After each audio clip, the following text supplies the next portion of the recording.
100 రోజుల ప్రణాళికలో భాగంగా Metpally municipal commissioner T Mohan ఆదేశాలతో పట్టణంలోని 26వ వార్డులో తడి చెత్త, పొడి చెత్త, హానికరమైన చెత్త గురించి ప్రజల అవగాహన కల్పించారు.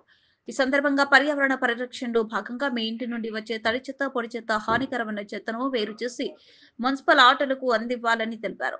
తడి చెత్తను కంపోస్టర్ సెంటర్ కు తరలించి ఎరువుగా తయారు చేయడం జరుగుతుందని, పొడి చెత్తను డిఆర్సీసీ సెంటర్ కు తరలిస్తామని తెలపడం జరిగింది. హానికరమైన చెత్తను డంపింగ్ యార్డ్ కు తరలించడం జరుగుతుందని తెలిపారు.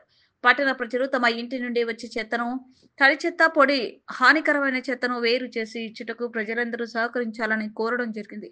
ప్రజలు పరిపాలనను పరిశుభ్రంగా ఉంచుకోవాలని, వర్షాకాలం దృష్ట్యా ముందస్తుగా సీజనల్ వ్యాధుల గురించి అవగాహన చేయడం జరిగిందని తెలిపారు.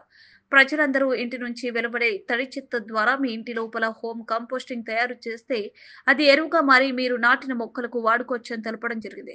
ఈ కార్యక్రమంలో environment engineer Vishnu Mujeeb, TMC Somidi Shiva, MD Nizam, RP పట్టణ సమైక్య సంఘం సభ్యులు, మున్సిపల్ సిబ్బంది పాల్గొన్నారు.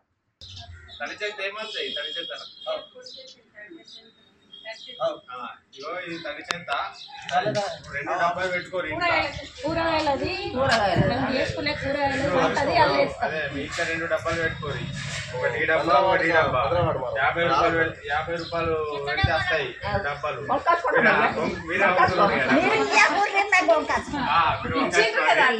అయితే వేరే బకెట్లలో వేస్తే అట్లా మంచిగా కొడుతుంది. వీటిలో వేస్తే మనకు చూడడానికి మంచిగా కొడుతుంది. ఇప్పుడు ఏంటిదంటే మనకి వంట రూమ్ కడ పెట్టుకోవాలి. వంట రూమ్ కడ పెట్టుకుంటే మిగిలిపోయిన అన్నం మనం కూరగాయలు వస్తాం కదా, కూరగాయలు అవి మనం ఇప్పుడు చాయ్ పత్తి అటువంటి ఇప్పుడు వంట రూమ్ కాడ ఏమైతే వేస్ట్ వస్తుందో, చెత్త వస్తుందో అదంతా దీన్ని వేయాలి. దీన్ని వేసినానుకో, ఇప్పుడు ఇంటికాడ స్థలం ఉందనుకో, ఒక మూలకు కూడా మనం ఇంట్లోనే ఒక గుంత తీసుకొని ఇంటికాడనే ఎరువు వేసుకోవచ్చు. మీరు ఎరువు వేసుకొని మీ చెట్లకు వాడుకోవచ్చు. ఒకవేళ మీరు అక్కడ తవ్వి వేయకపోతే మా ఆటోకి ఇచ్చిరనుకో మేము ఎరువు తయారు చేస్తాం. అట్లా ఇక పొడి చెత్త అంటే పొడి చెత్త దీనిలో వేయాలి. దీనిలో ఏమొస్తాయంటే న్యూస్ పేపర్లు, మన పిల్లల బుక్స్, ఇక వాటర్ బాటిల్స్, ప్లాస్టిక్ కవర్లు ఉంటాయి కదా, పాల ప్యాకెట్లు, అవన్నీ దీనిలో వేయాలి. ఇవి 2 వేరు చేసి ఇచ్చిరనుకో మనకి ఇక డంపింగ్, మనకి ఇక్కడ లాస్ట్కి డంపింగ్ ఉంటుంది కదా, అక్కడ వారేసి కూడా అవన్నీ ఉన్నాయి. వేరు వేసి ఇస్తే దానికి మేము ఇది పొడి చెత్త అంతా అమ్మేస్తాం, తడి చెత్త అంతా ఎరువు తయారు చేస్తాం. అప్పుడు మనకి ఈగలు అట్లాంటివి ఏముండవు. మీరు కల్పించారు అనుకో, మేము అక్కడ ఉమ్మరిస్తాం. అక్కడ ఏమైతే దోమలన్నీ తయారయ్యి ఊళ్ళోకి వచ్చి ఫుడ్ ఇక మనకు ఇట్లా వ్యాధులు తయారయ్యేది అన్నట్టు.